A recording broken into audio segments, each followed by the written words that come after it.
Hello guys, welcome to my channel, and please, if it's your first time, please don't forget to subscribe.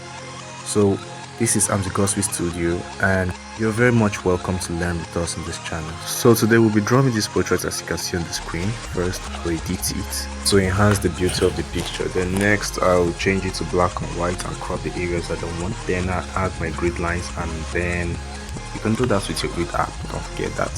So then I'll start tracing the lines on my paper, as you can see me do, getting the lines accurately. So with the help of your ruler and your pencil, you estimate the size of the boxes for each grid so that it will be big enough to fit into your papers and small enough to be contained within the paper. If I haven't done that, I'd like to compare whether the measurement is correct.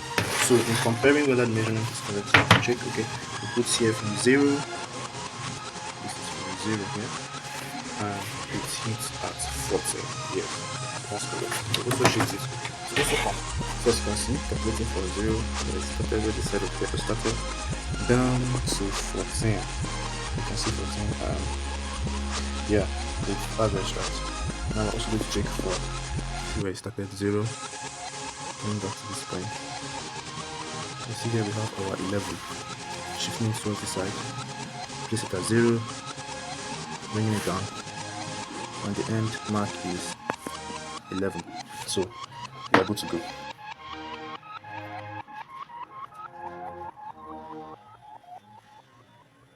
So guys, if you notice from the reference which I'm drawing from, the grid boxes there, it's 9 by 14, but the paper size I'm using is 14 by 11, so 14 by 11 inches. Now I like a case where I can reduce these grid boxes to fit into this 14 by 11, and you can ensure that there will be some spaces at the sides of the paper in order for the 9 by 14 boxes of the grids to fit into this 11 by 14 inches of my paper. So the question should be, how do we achieve this? And this can be done using your compass.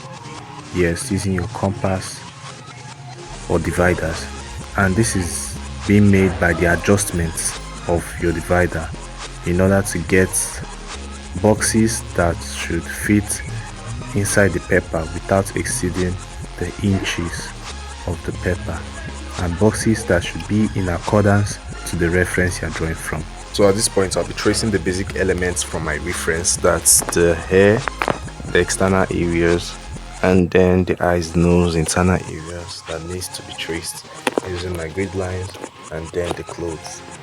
One thing to note in the tracing of your drawing from a reference is that you may not trace all the details at once, but for sure you will surely trace those areas as you get towards them.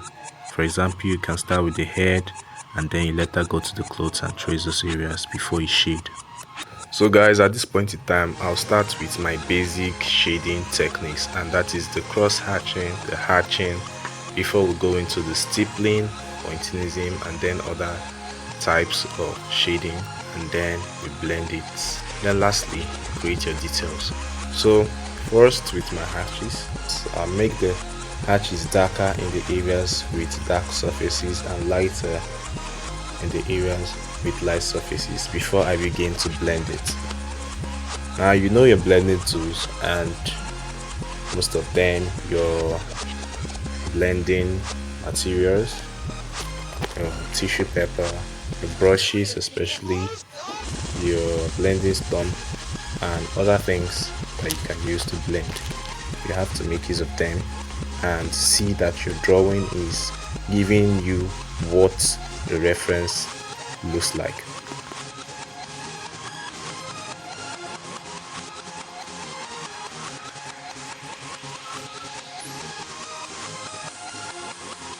So little by little I'll be adding more details using my black charcoal pencil for the hair, highlighting it little by little, also with my white charcoal pencil to create white details on my shading. As you can see, I'm also applying some stippling shading processes on the forehead, and this will help me to achieve a realistic drawing. So if you notice guys, I continued adding some hatches and cross hatches to my drawing in order to create a dark shading. So you can also make highlights using your erasers to make white areas in your shading. But there are some artists that prefer using charcoal powder for their shading. As for my drawing, this drawing I'll be using my charcoal powder only for the background, especially for the background. I won't really use it in my main shading. So in essence, all I'm trying to say is that this is also another method of achieving a hyper-realistic drawing by using your cross hatches and hatches shading method and then blending it with your blending stock or tissue paper to arrive at a realistic texture of your drawing.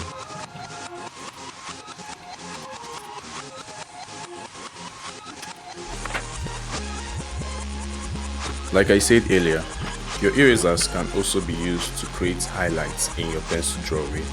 Whenever you shade and you want to create a highlight, you could use your eraser or your mono zero eraser to make the highlights.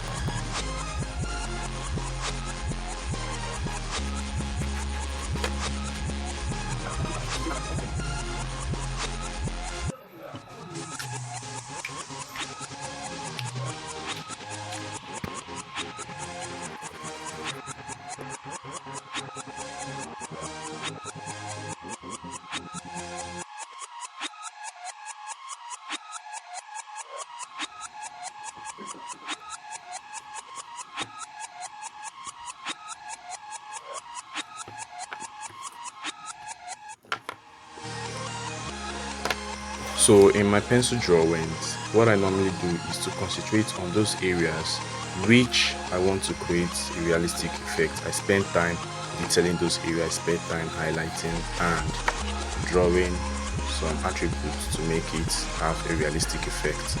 So take note, one of the purpose of using grid lines or grid boxes is so that it will give you an accurate drawing.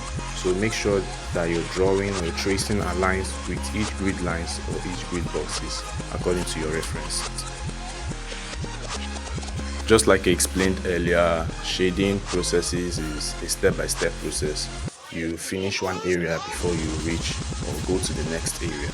So we're done with the face. Now we move on to the shading of the clothes that he's wearing.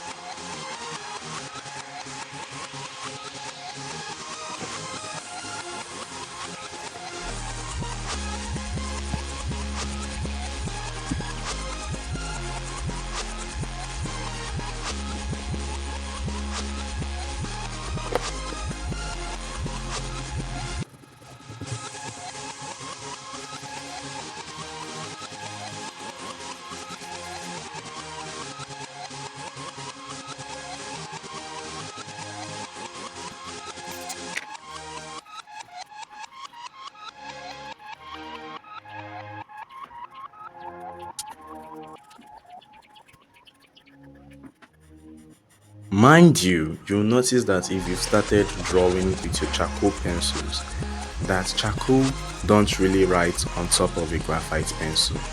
Rather, the graphite can write on top of the charcoal.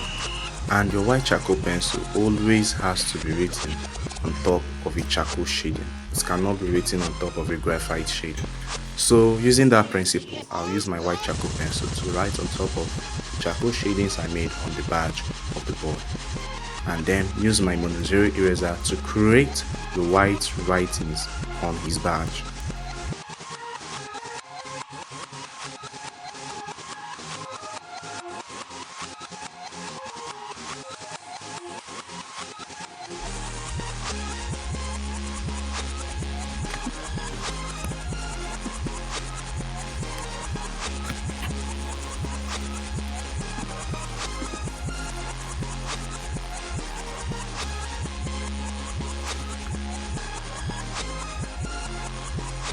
In pencil drawing, the scribbles made with your hard charcoal pencil, I repeat, the scribbles or the hatches made with your hard charcoal pencil can be blended using your finger.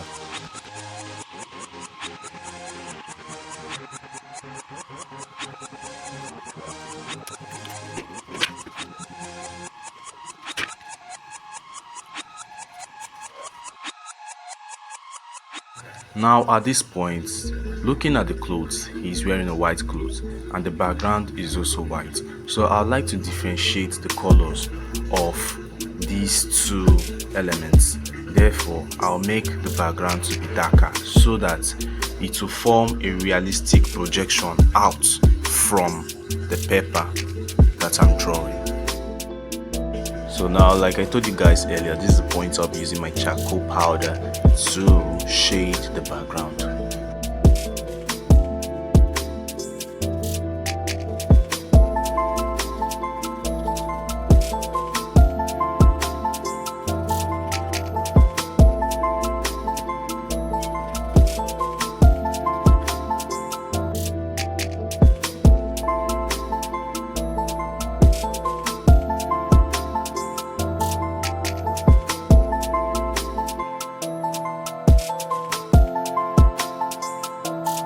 So at this point, we have to cross-check our work and see if there are any more adjustments that needs to be made. Then we do the corrections. Remember at the beginning of this tutorial, I told you guys that from my measurements, I knew that we will have some spaces beside each of the edges of the paper. So that space is what is reflected now in our paper. So at this point, we are ready to frame our work. So I want to appreciate everyone for watching this video. Please don't forget to hit the like and the subscribe buttons. You can lay down your comments